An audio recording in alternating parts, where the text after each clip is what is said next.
وہی دھرم یہ کہہ رہا ہے کہ جس طرح بہت سے مرد رکھنے والی ویشیا ہوتی ہے، ایسی بہت سے خداؤں اور بہت سے دیوی دیوتاؤں کو ماننے والا ویشیا سمان ہوتا ہے۔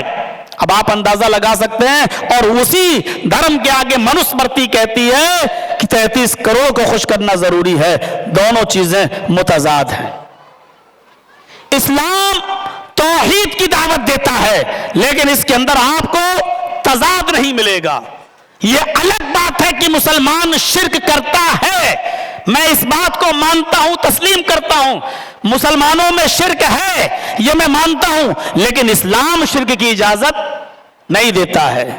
قرآن ڈنکے کی چوٹ پر یہی کہتا ہے، ان الذین تدعون من دون اللہ لن يخلقوا ذبابا ولو اجتمعوا له وان يسلبهم الذباب شيئا لا يستنقذوه منه ضعف الطالب والمطلوب۔ اللہ کو چھوڑ کر تم جن کو بھی اپنی حاجت روائی اور مشکل کشائی کے لیے پکارتے ہو، وہ اتنے کمزور ہیں، اتنے کمزور ہیں، اتنے کمزور ہیں کہ لن يخلقوا ذبابا، ایک مکھی بھی پیدا نہیں کر سکتے، ایک مکھی بھی بنانے کے قابل نہیں ہے، ایک مکھی بھی پیدا نہیں کر سکتے۔ وَلَوْ اجْتَمَعُوا لَهُ، اگرچہ ایک مکھی کو پیدا کرنے کے لیے سب کی سب جمع ہو جائیں، سب کی سب اکٹھے ہو جائیں، پھر بھی ایک مکھی نہیں پیدا کر سکتے، نہیں بنا سکتے۔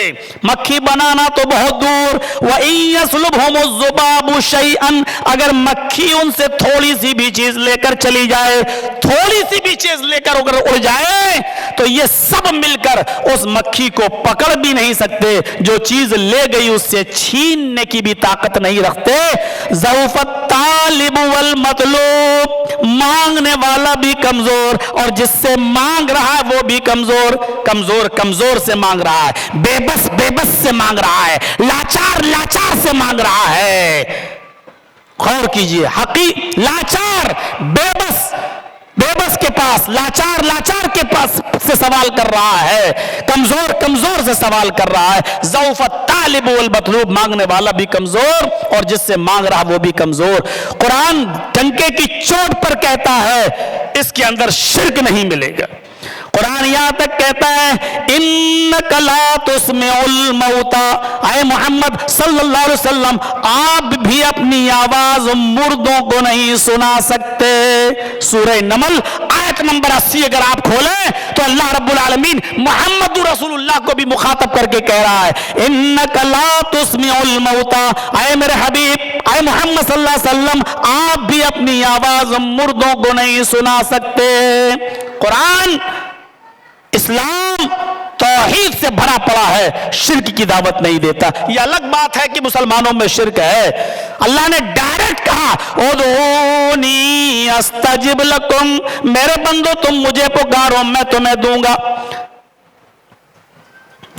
بہت ٹائم لگا رہے ہیں سیٹ کرنے میں، جب ہم ختم کر لیں۔ ادعونی استجب لکم، میرے بندو تم مجھے پکارو۔ اس کو منظور ہی نہیں ہے کہ میرے علاوہ حاجت روا اور مشکل کشا سمجھ کر کسی اور کو پکارا جائے۔ ڈائریکٹ ادعونی، مجھے پکارو، استجب لکم، میں سنوں گا۔ اسلام کی دعوت توحید ہی لا سے شروع ہوتی ہے، لا الہ، پہلے نفی ہے بعد میں اس بات ہے۔ اسلام کا مزاج یہ ہے کہ پہلے تمام ان معبودان باطلہ کا انکار کرو جن کو لوگوں نے الہ سمجھ رکھا ہے، معبود سمجھ رکھا ہے، جن کو مشکل کشا اور حاجت روا سمجھ کر پکارا جاتا ہے، پہلے ان سب کا انکار کرو کہ لا الہ ہے ہی نہیں کوئی معبود، پھر کہو سوائے اللہ کے۔ انکار سے شروع ہوتی ہے، کیونکہ اللہ رب العالمین کو یہ منظور نہیں، برداشت نہیں، گوارا نہیں کہ میرے اقرار کے بعد پھر کسی کسی کا انکار کرو، نہیں، پہلے سب کا انکار کرو، اس کے بعد میں میرا اقرار کرو۔ میرے بھائیوں، یہ ہے اسلام کی دعوت توحید۔ نہ کسی رسول کو، نہ کسی نبی کو، نہ کسی ولی کو، نہ کسی مولوی کو، نہ کسی امام کو مشکل کشا اور حاجت روا نہیں تصور کیا جا سکتا ہے۔ اسلام میں توحید ملے گی۔ مسلمان شرک کرتا ہے وہ الگ چیز ہے، لیکن اسلام میں شرک نہیں ہے۔ دوسرا مزاج دیکھیے، رسالت کا صحیح تصور اسلام پیش کرتا ہے، ورنہ آپ دوسرے مذاہب کو اور ادیان باطلہ کا اگر آپ مطالعہ کریں تو کوئی ایک شخصیت مجھے ایسی بتا دو جس کو انسان رہنے دیا ہو۔ عیسائیوں نے عیسیٰ کو سن آف گاڈ، اللہ کا بیٹا بنا دیا۔ یہودیوں نے عزیر کو، بلکہ موسیٰ کو بھی اللہ کا بیٹا بنا دیا۔ جین دھرم میں چلے جائیے تو انہوں نے مہاویر جی کی مورتی کے نیچے لکھ دیا مہاویر بھگوان۔ سکھوں کے گردوارے میں چلے جائیے تو انہوں نے گرو نانک کا اسٹیچو مجسمہ بنا کر لکھ دیا نانک بھگوان۔ آپ بدھسٹوں میں چلے جائیے، نیپال کے علاقے میں آ جائیے، لمبنی میں جہاں بہت بڑا ٹورسٹ سینٹر ہے بدھسٹوں کا، اور جاپان وغیرہ سے بہت سے بدھسٹ آتے ہیں۔ میں گیا ہوں، دیکھا ہوں میں نے اپنی آنکھوں سے، بدھ کی مورتی بنی ہوئی ہے اور اس کے نیچے لکھا ہوا ہے بدھ بھگوان۔ ہمارے ہندو بھائیوں میں چلے جائیے، رام چندر جی کو بھگوان کا درجہ، کرشن جی کو بھگوان کا درجہ۔ دنیا میں آج جتنے بھی مذاہب زندہ ہیں، اسلام کو چھوڑ کر کوئی ایک مذہب، ایک دھرم ایسا اٹھا لو جس نے اپنے بانی کو، اپنے قائد کو، اپنے رہبر و رہنما کو انسان کے دائرے میں رہنے دیا ہو اور انسانیت کے دائرے سے نہ۔ یہ اسلام ہی ایک ایسا مذہب ہے جس نے اپنے سب سے بڑے گائیڈ، سب سے بڑے رہبر، سب سے بڑے رہنما جناب محمد رسول اللہ کو بھگوان کا درجہ نہیں، اللہ کا درجہ نہیں، بلکہ انسان ہی کے درجے میں رہنے دیا۔ اور نبی اکرم کی زبان سے اللہ رب العالمین نے کہلوا بھی دیا اور اعلان بھی کرا دیا۔ آئے میرے نبی، آپ اعلان کر دیجئے، کہہ دیجئے، قل انما انا بشر مثلکم، قل انما انا بشر مثلکم، اے نبی کہہ دیجئے کہ میں تمہاری طرح کا ایک انسان ہوں۔ صرف بشر کہہ کر چھوڑ مت دیجئے، لوگ بشر کے بھی بات میں بہت سے معنی نکالنے لگیں گے، بشر کی بھی بہت الٹی سیدھی تشریح کرنے لگیں گے۔ بشر مثلکم، بشر کے ساتھ مثلکم بھی کہہ دو کہ میں بالکل تمہاری طرح اٹھنے میں، بیٹھنے میں، لیٹنے میں، سونے میں، جاگنے میں، کھانے میں، پینے میں، شادیاں کرنے میں، دکھ میں، درد میں، بیماری میں، شفا میں، ہر اعتبار سے میں تمہاری طرح کا ایک انسان ہوں۔ جیسے تمہارے دو ہاتھ ہیں، ہمارے بھی دو ہاتھ، تمہارے دو پیر ہیں، ہمارے بھی دو پیر، تم چلتے پھرتے ہو، ہم بھی چلتے پھرتے ہیں، تمہیں شادی کی ضرورت پڑتی ہے، ہمیں بھی شادی کی ضرورت پڑی، تمہارے بیوی اور بچے ہیں، ہمارے بھی بیوی اور بچے ہیں، تم بیمار ہوتے ہو، ہم بھی بیمار ہوتے ہیں، تمہیں شفا ملتی، ہمیں بھی شفا ملتی ہے، تمہیں دکھ، درد اور غم پہنچتا ہے، ہمیں بھی دکھ، درد اور غم پہنچا۔ ہمارا بیٹا ابراہیم کا انتقال ہوا، دکھ درد پہنچا، ہمارا بیٹا قاسم کا انتقال ہوا، دکھ درد پہنچا، ہماری بیٹی زینب کا انتقال ہوا، دکھ درد پہنچا، ہمیں بھی دکھ اور غم پہنچتے ہیں۔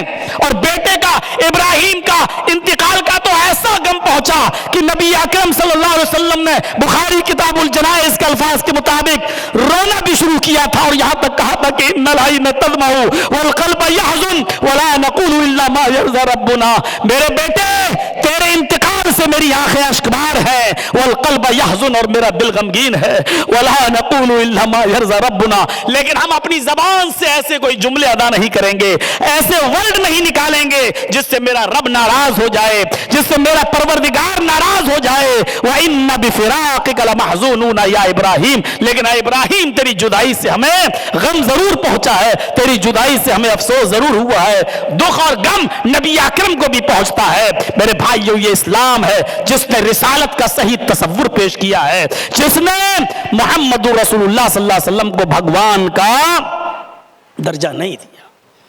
صرف اسلام ہی تو ایک ایسا مذہب ہے، یہ خصوصیت صرف اسلام کے اندر باقی ہے۔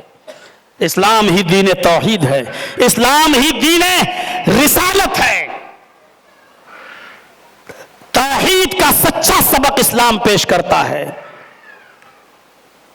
اللہ کے نبی صلی اللہ علیہ وسلم سے کسی شخص نے کہا تھا کہ جو اللہ چاہے اور آپ چاہیں، نبی اکرم نے فوراً ٹوک دیا تھا اور کیا کہا تھا؟ نہیں، صرف یہ کہو کہ صرف اللہ، اکیلا اللہ چاہے، یہ نہ کہو جو اللہ چاہے اور آپ چاہیں۔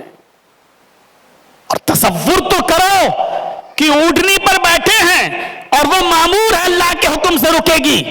اوس و خزرج کے قبائل کے بڑے بڑے سردار اونٹنی کی لگام کو پکڑے ہوئے ہیں اور گزارش کر رہے ہیں کہ اللہ کے رسول ہمارے گھر پہ رک جائیے، اور اللہ کے نبی کہہ رہے ہیں کہ نہیں، آج یہ اونٹنی مامور ہے، اللہ کے حکم سے رکے گی، جس کے گھر کے سامنے رک جائے گی میں اسی کا مہمان، وہ میرا میزبان بن جائے گا۔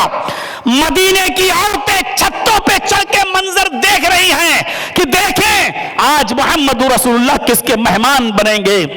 لوگوں کو خوشی ہے، حضرت انس کا بیان ہے کہ ایسا روشن دن ہم نے کبھی نہیں دیکھا جس دن جناب محمد رسول اللہ مدینے میں آئے۔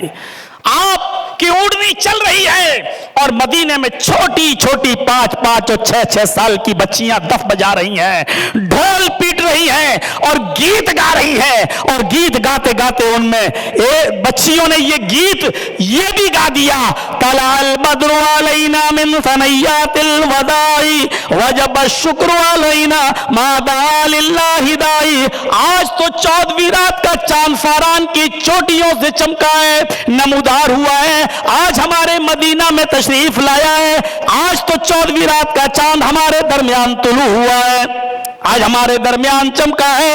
وجب الشکر علینا ما دعا للہ داعی، ہم تو اس پر اللہ کا جتنا بھی شکر ادا کریں کم ہے۔ ان بچیوں نے جب یہ گیت گایا تو ان چھوٹی چھوٹی بچیوں کی زبان سے جملہ بھی نکل گیا، ان بچیوں نے ایک سینٹنس یہ بھی ادا کر دیا، وفینا نبی یعلم ما فی غد، آج ہمارے درمیان ایک ایسے نبی تشریف لے آئے ہیں جو کل کی بات بھی جانتے ہیں، کل کیا ہونے والا ہے، محمد رسول اللہ کل کی بات بھی جانتے ہیں۔ اتنا سننا تھا یہ جملے جناب محمد رسول اللہ کے کانوں میں پڑے، آپ اونٹنی سے اترتے ہیں، ان چھوٹی چھوٹی بچیوں کے پاس آتے ہیں، یہ سوچ کر اگر آج ان کی اصلاح نہیں ہوئی اور یہ عقیدہ اگر ان کے دماغ میں آج بھر گیا تو پھر بڑھاپے تک نہیں نکلے گا، پھر جوانی اور بڑھاپے میں بھی یہ شرکی عقیدہ ان کے ذہنوں میں بیٹھ جائے تو پھر نکلے گا نہیں، اس لیے آج ہی ان کی اصلاح کی ضرورت ہے۔ آپ اپنی اونٹنی سے اترے اور ان چھوٹی چھوٹی بچیوں کے پاس گئے، فرمایا بچیوں دعی حاضر کلمات، ان کلمات کو چھوڑ دو اور جو پہلے پڑھ رہی تھی وہی جملے پڑھو۔ اللہ کی قسم مجھے نہیں معلوم کہ کل میرے ساتھ کیا ہوگا، اللہ کی قسم مجھے نہیں معلوم کہ کل میرے ساتھ کیا ہوگا، جو پہلے پڑھ رہی تھی وہی پڑھو۔ طلع البدر علینا من ثنیات الوداع، یہ جملے چھوڑ دو، فینا نبی یعلم ما فی غد، جو آج ایک ایسے رسول ہمارے درمیان آئے ہیں جو کل کی بات جانتے ہیں، ان جملوں کو چھوڑ دو۔ یہ ہے توحید کی وہ سچی دعوت، اور محمد رسول اللہ نے ان چھوٹی چھوٹی بچیوں کی بھی اصلاح کر دی۔ یہ اس لیے بچپنے سے ہی اپنی اولاد پر نظر رکھو، ایسے کالجز اور مدرسوں اور اسکولوں میں بھیجو جہاں بچوں کی توحید مضبوط ہو سکے، ایسے اسکولوں سے بچاؤ، ایسے مدرسوں سے بچاؤ جہاں بچوں کا عقیدہ خراب ہو جائے۔ بچے اگر شروع میں نہیں سنبھلے تو پھر یاد رکھنا، آج ہم لوگوں سے پوچھو جب بہار اور بنگال میں جاتے ہیں آج بھی لڑنا پڑتا ہے، جھگڑنا پڑتا ہے، لوگ کہتے ہیں واہ بچپن سے امام کے پیچھے دعا مانگتے ہوئے چلے آ رہے ہیں، تمہیں کل وہ پہلے مولوی نہیں تھے، یہ آج نئے نئے مولوی پیدا ہو گئے، پہلے حدیثیں نہیں تھی، آج بھی یہی رونا روتے چلے آ رہے ہیں کہ ہم نے تو جب سے ہوش سنبھالا ہے تب سے ہم یہ دیکھتے چلے آ رہے ہیں، اور آج تم لوگ ہم کو منع کرتے ہو ان چیزوں سے، آج بھی یہی سب چیزیں سنتے چلے آ رہے ہیں۔ میرے بھائیوں ذرا تصور کرو کہ بچپن میں جو چیزیں دماغ میں بیٹھ گئیں وہ جلدی نکلتی نہیں ہیں، اس لیے اللہ کے رسول اونٹنی سے اترے اور ان بچیوں سے کہا ان کلمات کو چھوڑ دو اور جو پہلے پڑھ رہی تھی وہی پڑھو۔ میرے بھائیوں توحید کا سچا درس اسلام دیتا ہے اور رسالت کا صحیح تصور بھی اسلام پیش کرتا ہے۔ ایک شخص اللہ کے رسول کے پاس آیا، ابن ماجہ کی روایت، ابن ماجہ کے صفحات پر یہ دیکھا جا سکتا ہے، اور آ کر نبی اکرم سے کچھ کہنا چاہتا ہے لیکن اس کے کاندھے کانپ رہے ہیں، رعب و دبدبہ اتنا نبی کے چہرے پر کہ اس کے کاندھے کانپ رہے ہیں۔ آپ نے کہا کیا بات؟ کچھ کہنا چاہ رہا ہے، کوئی شکایت؟ آپ کھڑے ہوتے ہیں، اس کے قریب جاتے ہیں، اس کے دونوں کاندھوں کو پکڑتے ہیں اور پکڑ کر کہتے بولو کیا کہنا چاہتے ہو؟ وہ کچھ کہنا چاہتا ہے۔ آپ نے اس سے کہا کیوں ڈر رہے ہو؟ لا تخف، ڈرو نہیں، انی لست بملک، میں کوئی بادشاہ تھوڑی ہوں۔ جملے دیکھو، لا تخف، ڈرو نہیں، انی لست بملک، میں کوئی بادشاہ نہیں ہوں، انا ابن امرأۃ تأکل القدید، انا ابن امرأۃ تأکل القدید، میں بھی ایسی ماں کے پیٹ سے باہر آیا ہوں، ایسی ماں نے مجھے جنا ہے، میں بھی ایک ایسی عورت کا بیٹا ہوں جو خشک گوشت کھایا کرتی تھی، جو گوشت کے سوکھے ٹکڑے کھایا کرتی تھی۔ انا ابن امرأۃ تأکل القدید، جو خشک گوشت، عرب کے اندر اونٹ کو نہر کرنے کے بعد 2، 4، 5 کلو گوشت کاٹ کر اس کو دھوپ میں سکھا لیا جاتا تھا اور اس میں سالٹ وغیرہ لگا دیا جاتا تھا، نمک وغیرہ، تاکہ خراب نہ ہو، اور جب وہ خشک ہو جاتا تھا تب اس کو رکھ لیا جاتا تھا اور ضرورت کے مطابق تھوڑا تھوڑا کاٹ کر، جب بھی ضرورت پڑی کاٹ کر پکا لیا جاتا تھا۔ اس گوشت کو قدید کہتے تھے، اس گوشت کو قدید کہا جاتا ہے۔ اللہ کے نبی نے فرمایا کیوں ڈر رہے مجھ سے؟ میں کوئی بادشاہ نہیں ہوں، انا ابن امرأۃ تأکل القدید، مجھے بھی ایک ایسی عورت نے پیدا کیا ہے، میں بھی ایسی ماں کے پیٹ سے باہر آیا ہوں جس کو تازہ گوشت بھی نصیب نہیں ہوتا تھا، جس کو خشک گوشت کے ٹکڑے ملتے تھے کھانے کو، جو خشک گوشت کھایا کرتی تھی، میں ایسی ماں کا بیٹا ہوں۔ میرے پیارے ساتھیوں، آپ نے کیا کہا؟ میں بادشاہ نہیں ہوں، یعنی میں بھی بیٹا ہوں ایک ایسی ماں کا، میں بھی انسان ہوں تمہاری طرح، پھر کیوں ڈر رہے ہو، کیوں کانپ رہے ہو؟ اس کا ڈر دور کر دیا اور اس کے بعد میں اللہ کے رسول سے اس نے اپنی شکایت پیش کی اور نبی اکرم نے اس کا ساتھ دیا، اس کا تعاون کیا۔ تو رسالت کا صحیح تصور نبی اکرم صلی اللہ علیہ وسلم نے پیش کیا ہے کہ محمد صلی اللہ علیہ وسلم رسول ہیں، پیغمبر ہیں، رسول ہیں، لیکن انسان بھی ہیں، انسان بھی ہے۔ اس لیے جب ایمان لاؤ تو یہ لانا اشہد ان محمدن عبدہ و رسولہ، محمد کو رسول بعد میں ماننا، پہلے عبد ماننا، پہلے عبد ماننا، اور یہ اقرار کرنا کہ میں گواہی دیتا ہوں اس بات کی کہ بے شک محمد صلی اللہ علیہ وسلم اللہ کے بندے اور اس کے رسول ہیں۔ آپ پہلے محمد ابن عبداللہ ہیں اور بعد میں محمد الرسول اللہ ہیں۔ پھر قرآن نے کہا ما آتاکم الرسول، محمد الرسول اللہ، من حیث الرسول جو دے وہ لے لو، وما نہاکم عنہ فانتہوا، اور محمد الرسول اللہ من حیث الرسول جن کاموں سے روکیں اس سے رک جاؤ، رسول ہونے کی حیثیت سے جو دے وہ لے لو۔ میرے پیارے ساتھیوں، آپ نے کبھی نہیں کہا کہ میں نے عبداللہ کے بیٹے ہونے کی حیثیت سے تمہیں جو چیزیں دی وہ بھی لے لو، آپ نے کبھی نہیں کہا، آپ نے یہی کہا، اور اللہ نے کہا کہ محمد رسول اللہ من حیث الرسول تمہیں جب دے وہ لے لو، اور من حیث الرسول جن کاموں سے روکے اس سے رک جاؤ، کیونکہ رسول جب من حیث الرسول کچھ دیتے ہیں تو وہ رسول کا نہیں ہوتا، وہ میری طرف سے دیا ہوا ہوتا ہے۔ کیوں؟ ما ینطق عن الہوی ان ہوا الا وحی یوحی، محمد رسول اللہ اپنی طرف سے کچھ نہیں بولتے، وہ جو کچھ بھی بولتے ہیں وہ وحی کے آنے کے بعد، جبرائیل کے بتانے کے بعد، اللہ کی طرف سے حکم کے نازل ہو جانے کے بعد بولتے ہیں، اس لیے وہ من حیث الرسول جو دیں وہ لے لو۔ تو رسالت کا صحیح تصور پیش کیا ہے. اس لیے وہ صرف اسلام ہے جس نے رسالت کا صحیح تصور پیش کیا. اسلام دین السہل ہے، سہولتیں بھری ہوئی ہیں اسلام کے اندر. یہ سب عمل کر سکتے ہیں اس کے اوپر، سب. دیکھ لیجئے کلمے کے اقرار کے بعد سب سے پہلی چیز جو عبادت کے طور پر ہم پہ فرض ہوتی ہے وہ ہے نماز. کتنی بڑی عبادت، لیکن اس کے اندر بھی سہولت ہے. اگر آپ سفر میں ہیں تو قصر کر لیجئے، جمع بین الصلاتین کر لیجئے. 2 نمازوں کو آپس میں ظہر اور عصر کو، مغرب اور عشاء کو ایک کر سکتے ہیں. سہولت ہے.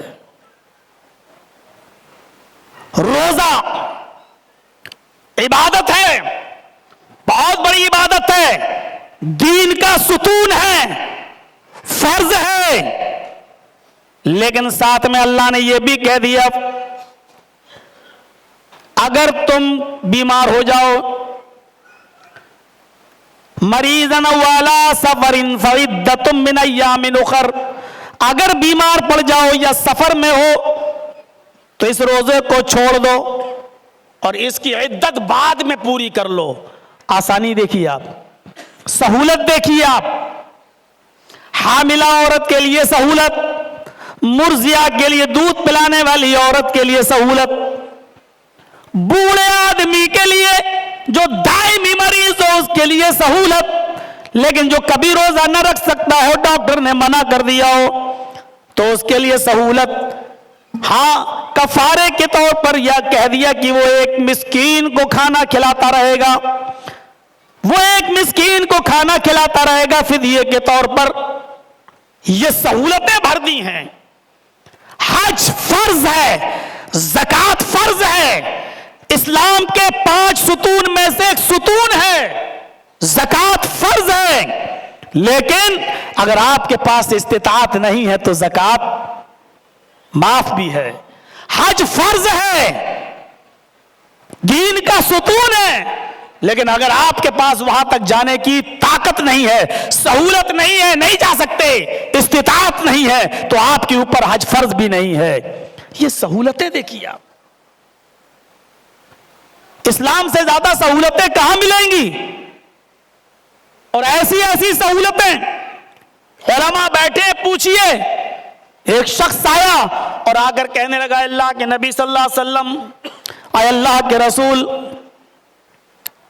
میں تو ہلاک ہو گیا. حدیث کے الفاظ ہلکت یا رسول اللہ، میں ہلاک ہو گیا، میں برباد ہو گیا. آپ نے کہا کیوں، کیسے؟ اس نے کہا اللہ کے نبی، روزے کی حالت میں بیوی سے صحبت کر لی، مجامعت کر لی. آپ سب کو یہ مسئلہ معلوم ہوگا، روزے کی حالت میں اگر کوئی شخص بیوی سے صحبت کر لے تو اس کے اوپر کفارہ ہے، ایک غلام آزاد کرے گا. غلام کی طاقت نہ ہو تو 60 روزے پے در پے مسلسل شہرین متتابعین کنٹینیو لگاتار رکھے گا. اور یہ بھی طاقت نہ ہو تو 60 مسکینوں کو کھانا کھلائے گا. اللہ کے نبی صلی اللہ علیہ وسلم نے اس سے کہا اچھا کوئی بات نہیں، اگر ایسا ہے تو کفارہ ادا کر دو. اس نے کہا کیا پراشچت، کیا کفارہ کیا ادا کروں؟ کہا ایک غلام آزاد کر دو. کہا اللہ کے نبی پوری زندگی تو مجھے غلامی کرتے ہوئے ہو گئی، میں کیسے غلام آزاد کر سکتا ہوں؟ آپ نے کہا پھر 60 روزے رکھو مسلسل پے در پہ کنٹینیو لگاتار. کتنے؟ کہا 60. نہیں رکھ سکتا، طاقت نہیں. ایک کا تو یہ حال ہے، آپ کہہ رہے ہیں 60 نہیں رکھ پاؤں گا. آپ نے آخری آپشن بتایا، یہی 3 آپشن ہیں ہی. تیسرا آپشن آپ نے کہا 60 مسکینوں کو کھانا کھلاؤ. کہا اللہ کے رسول شاید آپ کو معلوم نہیں ہے ہمارے حالات، ہمارے گاؤں، ہمارے قبیلے، ہمارے خاندان پر نظر نہیں ڈالی. ہمارے حالات یہ صبح کھا لو تو شام کو نہیں ملتا، شام کو اگر کھا لوں تو صبح نہیں ملتا. جس کے گھر کی خود کی کنڈیشن یہ ہو وہ 60 مسکینوں کو کھانا کہاں سے کھلائے گا؟ اللہ کے نبی نے کہا اچھا ایسی بات ہے، بیٹھو، نماز کا وقت ہوا، لوگوں سے کہا اپنے بھائی کے لیے تعاون کرو، چندہ کرو، ارے بھائی اس کفارہ ادا کرنا ہے اس کو، کوئی 2 کھجور لایا، کوئی 5 لایا، کوئی 10 لایا، جس کے پاس جیسی طاقت تھی، ایک ٹوکرا بھر گیا کھجوروں کا، ایک اچھا خاصا بڑا سا ٹوکرا بھر گیا کھجوروں کا۔ آپ نے وہ کھجوروں کا ٹوکرا اس صحابی کو دیا اور دے کر کہا جاؤ، یہ تمہارے ساتھیوں نے، تمہارے بھائیوں نے تمہاری مدد کی ہے۔ کہا کیا کروں؟ کہا جاؤ اپنے قبیلے میں جاؤ، اپنے گاؤں میں جاؤ اور غریبوں میں بانٹ دو، تمہارا کفارہ ادا ہو جائے گا۔ اس پر بھی وہ منہ تکنے لگا۔ آپ نے کہا اب کیا ہوا؟ کہا اللہ کے رسول کیا غریبوں میں بانٹ دوں؟ کہا ہاں۔ اپنے گاؤں کے؟ ہاں۔ کہا اللہ کے نبی آپ آئیے ایک بار دورہ کر لیجئے۔ کیا ہوا؟ کہا پورے قبیلے میں، پورے خاندان میں، پورے گاؤں میں مجھ سے زیادہ غریب کوئی گھر آپ کو ملے گا ہی نہیں، پورے گاؤں میں، پورے قبیلے میں سب سے زیادہ غریب گھرانہ میرا ہی ہے۔ یہ سن کر کون نہیں مسکرائے گا؟ اللہ کے رسول بھی مسکرا دیے اور مسکرا کر کہا جا تو ہی کھا لے اور اپنے بچوں کو کھلا دے، تیرا کفارہ ادا ہو جائے گا۔ یہ سہولتیں کہاں ملیں گی؟ کتنا سہل ہے اسلام۔ یرید اللہ بکم الیسر ولا یرید بکم العسر، اللہ رب العالمین تم سے آسانیاں چاہتا ہے، تمہیں مشقت میں پریشانی میں نہیں ڈالنا چاہتا۔ لا یکلف اللہ نفسا الا وسعها، کسی نفس کے اوپر اس نے اتنا بوجھ نہیں ڈالا جس کو وہ برداشت نہ کر سکے۔ آپ پڑھیے منوسمرتی، آپ کو پتا چل جائے گا، اور پڑھیے سوامی دیانند سرسوتی کی کتاب ستیارتھ پرکاش، جس میں اس نے 14ویں ادھیائے پر قرآن پر بھی اعتراضات لگائے ہیں۔ سوامی جی لکھتے ہیں سندھیا ہر ہندو پر انیواریہ ہے۔ اب سندھیا کس کو کہتے ہیں ذرا دیکھیے۔ سندھیا میں ہون کرنا ضروری ہے اور ہون 2 بار کیا جائے گا، صبح اور شام۔ ہون میں اگنی کو ساکشی مان کر اس میں اتنی چیزیں اس کے حوالے کی جائیں گی۔ اب کتنی چیزیں گنیے؟ 100 گرام کاجو، 100 گرام پستہ، 100 گرام اخروٹ، 100 گرام بادام، 16 چمچے دیشی گھی گائے کے، 16 چمچ دیشی گھی گائے کا، وہ بھی شدھ گائے کا دیشی گھی، اور 1 تولہ کستوری۔ معاف کیجئے گا یہ 6 ہی چیزیں ہمیں یاد ہو پائیں گی، ٹوٹل 26 چیزیں ہیں جو ہم اور نہیں بتا پائیں گے آپ کو۔ ستیارتھ پرکاش میں لکھا ہے ہون کرو اور اس میں 26 چیزیں ضروری ہیں۔ مین چیزیں میں نے بتا دی آپ کو، 100 گرام بادام، 100 گرام کاجو، 100 گرام پستہ، 100 گرام اخروٹ، 16 چمچے دیشی گھی گائے کے، اور 1 تولہ کستوری، کستوری جو جس کو ہم جعفران بولتے ہیں، 1 تولہ جعفران۔ یہ 6 چیزیں، اس کے علاوہ 20 چیزیں اور ہیں، ٹوٹل 26 چیزیں۔ اتنا ہی صبح اور اتنا ہی شام آگ کے حوالے کرو۔ ناریل بھی ہے اس میں، ناریل بھی ہے، تو اتنا صبح کرو اور اتنا شام کو۔ اب ذرا جوڑو تو آج کے حساب سے، 100 گرام کاجو کتنے کا آئے گا، 100 گرام بادام، 100 گرام پستہ، 100 گرام اخروٹ، اور 1 چمچ دیشی گھی گائے میں اگر 10 گرام بھی مان لو تو 16 چمچ میں 160 گرام صبح اور 160 گرام شام۔ 1 تولہ کستوری، 10 گرام کستوری صبح اور 10 گرام شام، اور یہ سب کو آگ میں ڈالنا ہے، آگ میں جھونکنا ہے، اگنی ہون کرنا ہے، ہون 26 چیزوں کو۔ اور آگے لکھا ہوا ہے نیچے، یہ غریب پر بھی انیواریہ ہے اور امیر پر بھی انیواریہ ہے، اس کو غریب کو بھی کرنا پڑے گا۔ یدی اگر کسی غریب نے بھی اس کو چھوڑ دیا تو ادھرمیوں پاپی ہوگا۔ ہمارے یہاں زکوٰۃ فرض ہے لیکن صاحب استطاعت پر، غریب پر نہیں، لیکن یہاں اتنی چیزیں امیر کو بھی دینا ہے اور اتنی چیزیں غریب کو بھی دینا ہے، اور لکھا ہے یہ غریب کو بھی کرنا ہے، غریب کا باقاعدہ نام لکھا ہے، اس کو غریب نردھن کو بھی کرنا کرنا ہے. نردھن کا لفظ لکھا ہے, اس کو ایک نردھن کو بھی کرنا ہے جس کے پاس دھن نہ ہو. اگر کوئی نردھن نے اس کو چھوڑ دیا تو وہ بھی پاپی ہوگا. کہاں سے لائے؟ کوئی روری آیت نہیں. اور بائبل پڑھیے آپ, بائبل تو بائبل میں لکھا ہے جیسس نے پطرس سے کہا.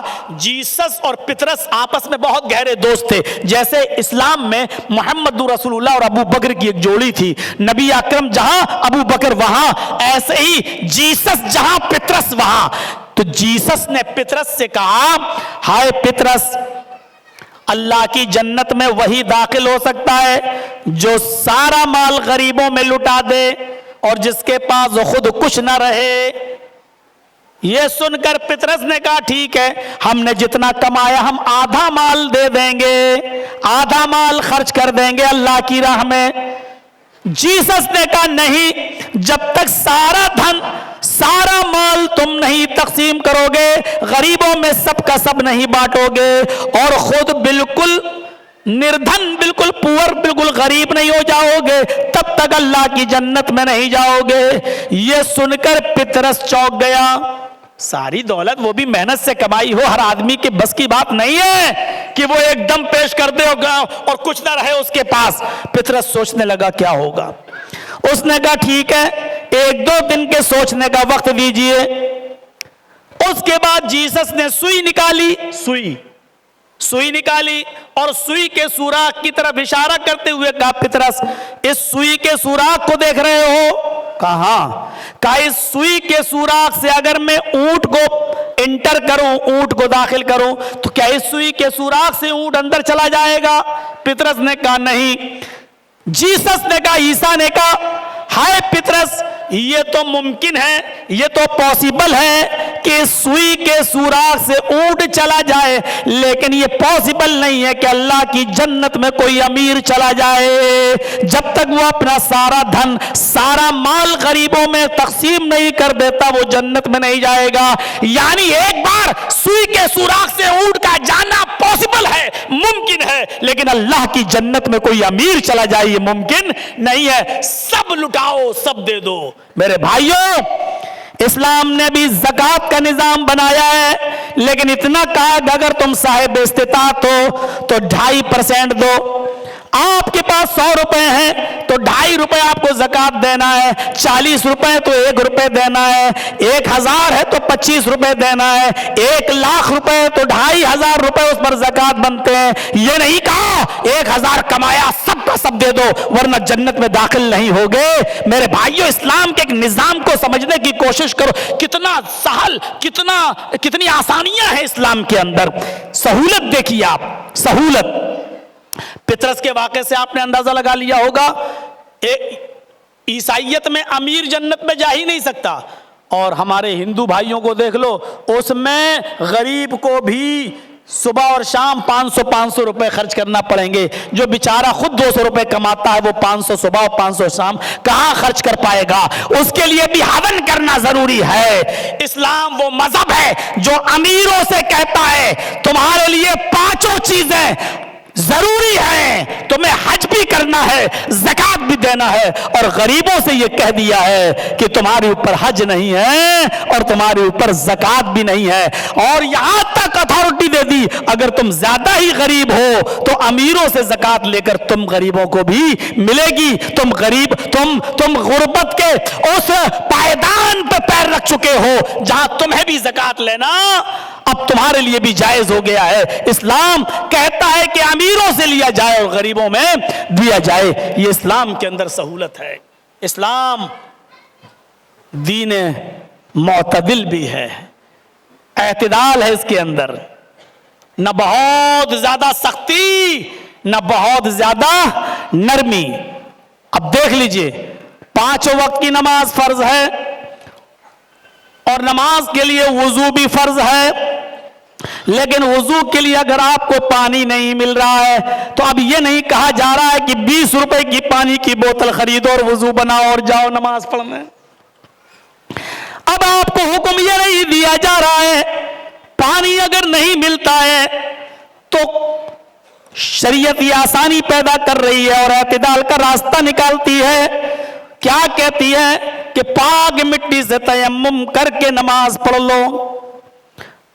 اعتدال ایسا کہ زکوٰۃ کو فرض تو قرار دیا ہے، لیکن یہ نہیں کہا ہے کہ زکوٰۃ دینے کے لیے تم اپنا سب کچھ لٹا دو، ساری دولت تم اس میں لٹا دو اور خود غریب بن جاؤ۔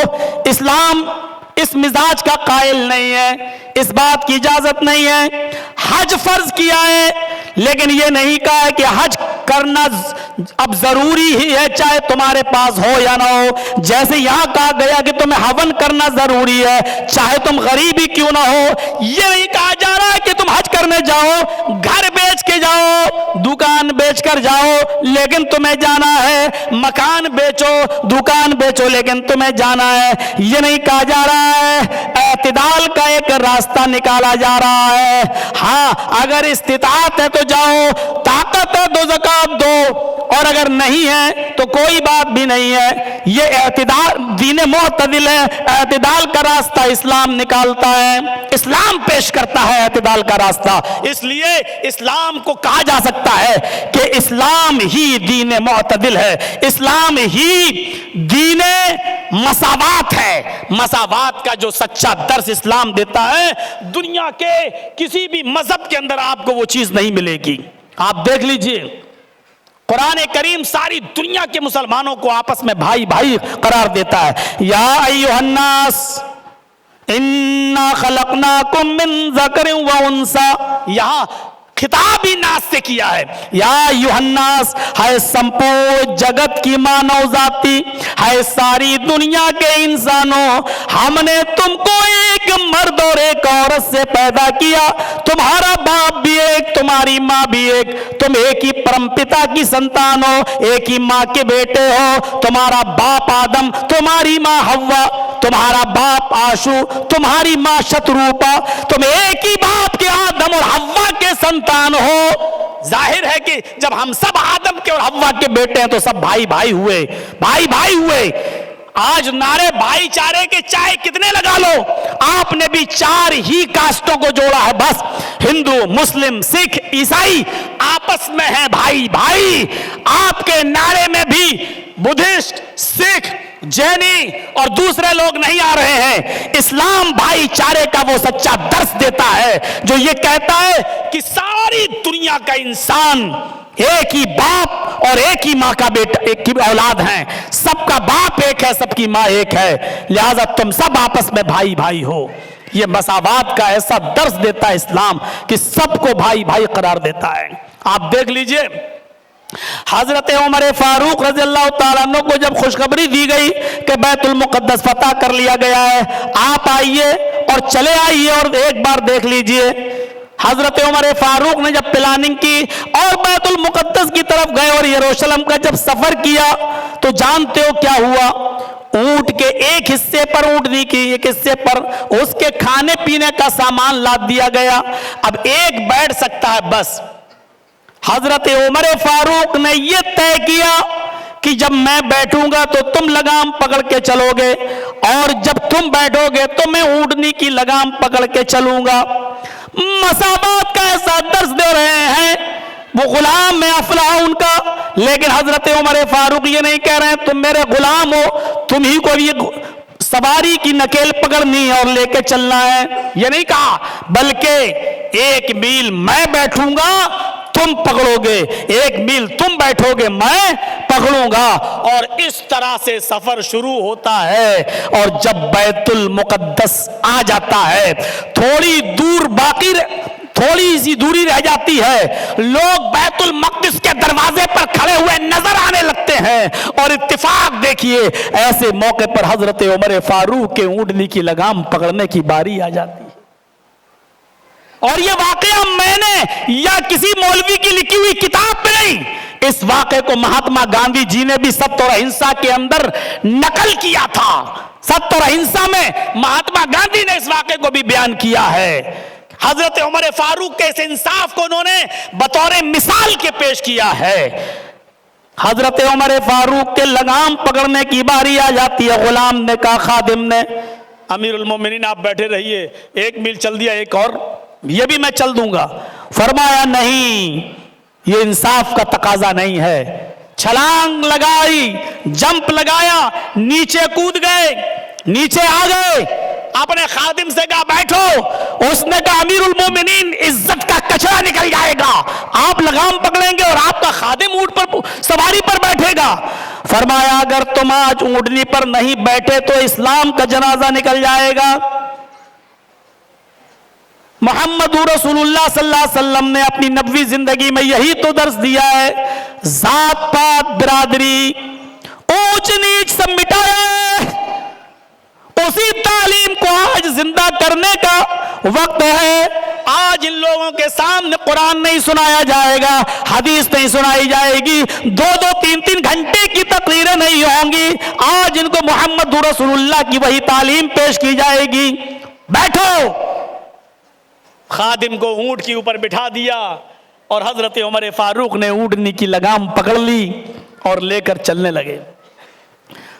یہود و نصارہ جو وہاں کھڑے تھے وہ مسلمانوں سے کہنے لگے کیا تمہارا امیر المومنین وہ ہے جو اونٹ کے اوپر بیٹھا ہے, سواری پر بیٹھا ہے, وہ امیر المومنین ہے؟ اور مسلمان مسکراتے ہوئے فرماتے ہیں نہیں, آئے یہودیو, آئے عیسائیو, میرا امیر المومنین وہ نہیں ہے جو اونٹنی پر بیٹھا ہے. میرا امیر المومنین تو وہ ہے جو اونٹنی کی لگام پکڑے ہوئے ہیں. وہ اونٹ کے اوپر جو بیٹھا ہوا ہے وہ تو اس کا خادم ہے, وہ تو اس کا غلام ہے. باری جب امیر المومنین کی آ گئی لگام پکڑنے کی تو امیر المومنین نے اونٹنی کی لگام پکڑ لی ہے, انہوں نے اپنے خادم کو نہیں پکڑنے دی ہے. اس منظر کو دیکھا مہاتما گاندھی نے یہ جملے اور لکھے ہیں کہ مہاتما گاندھی نے کہا ہے کہ یہ جملے کے بعد اس کے بعد آگے کہا ہے کہ اس منظر کو دیکھ کر, اس چیز کو دیکھ کر, اس درش کو دیکھ کر بہت سے یہودیوں نے اور بہت سے کپٹیوں نے, کپٹی کا لفظ لکھا ہے سطر اہنسا میں, کپٹی یعنی منافق, بہت سے دلوں میں نفرت رکھنے والے, کدورت رکھنے والے لوگوں نے جب اس منظر کو دیکھا تو انہوں نے وہیں سے اسلام گرہن کر لیا, یعنی وہیں سے کلمہ پڑھنا شروع کر دیا. اشہد ان لا الہ الا اللہ و اشہد ان محمدن عبدہ و رسولہ. یہ ہے اسلام کا مساوات کا درس جو سب کو برابر کی نظر سے دیکھتا ہے. خانہ کعبہ میں اذان دینے کا شرف حضرت بلال رضی اللہ تعالیٰ عنہ کو حاصل ہوتا ہے جو حبشی النسل ہیں اور جن کے بارے میں حدیث کی کتابوں میں لکھا ہوا ہے. پرمیشن کا وقت ختم ہو اچھا جو ہے آ چکا ہے, ٹھیک ہے ٹھیک ہے ٹھیک. تو میرے بھائیوں, میں عرض یہی کرنا چاہ رہا تھا میرے بھائیوں, ذرا غور کیجئے مساوات کا. حضرت بلال رضی اللہ تعالیٰ عنہ نے جب یہ جب خانہ جو حبشیوں نے جن کے بارے میں حدیث کی کتابوں میں آتا ہے کہ کوئلے سے زیادہ رنگ ان کا کالا تھا, لیکن ایک بار انہوں نے کہہ دیا کہ نکاح کرنے کی خواہش ہوتی ہے میری بھی, میں بھی چاہتا ہوں نکاح کروں. تو عرب کے بڑے بڑے امیر, رئیس اور چودھریوں نے اپنی بیٹیاں پیش کر دی اور کہا بلال میرے گھر چلو, ایک نظر میری بیٹی کو دیکھ لو, پسند آ جائے تو میں اپنی بیٹی تمہارے نکاح میں دینے کے لیے تیار ہوں. حضرت عمر فاروق رضی اللہ تعالیٰ عنہ کا جنازے کی نماز حضرت صہیب الرومی نے پڑھائی جو ایک مہاجر تھے. مساوات کا ایسا درس کہاں ملتا ہے؟ حضرت بلال جب آتے تھے تو حضرت عمر سیدی سیدی کہہ کر کھڑے ہو جایا کرتے تھے اور ان کے لیے اپنی چادر بچھا دیا کرتے تھے اور کہتے تھے کہ جس کی عزت محمد رسول اللہ نے کی ہے ہم اس کی عزت کیوں نہیں کریں گے. یہ مساوات کا درس دیا ہے. ابھی تو بہت سی چیزیں تھیں کہ اسلام دین الرحمت بھی ہے, اسلام تو دین عدل بھی ہے, اسلام تو دین تقوی بھی ہے, اسلام تو دین روحانیت بھی ہے. ابھی تو اسلام کی بہت سی خصوصیتیں بتانا باقی تھی میرے بھائیوں. لیکن چونکہ اب آپ جانتے ہی ہیں شہروں کا حال، بمبئی ہو، آندھرا ہو اور کلکتہ، ارے شہروں میں بڑے بڑے وہاں 10 جیسے ہی بجتے ہیں الارم بج جاتا ہے۔ آل انڈیا اہل حدیث کانفرنس یاد آ گئی تھی مجھے ابھی تھوڑی دیر، جب ہمارے کان میں کہا گیا، ادھر بھی میرے پیر میں نوچنا شروع کر دیا تھا 10 منٹ کے اندر، تو جب الارم ہی ایک طریقے سے بج گیا تو اب پرمیشن بھی اجازت نہیں ہے آگے۔ تو اس لیے میرے بھائیوں یہ اسلام کی وہ خوبیاں تھیں۔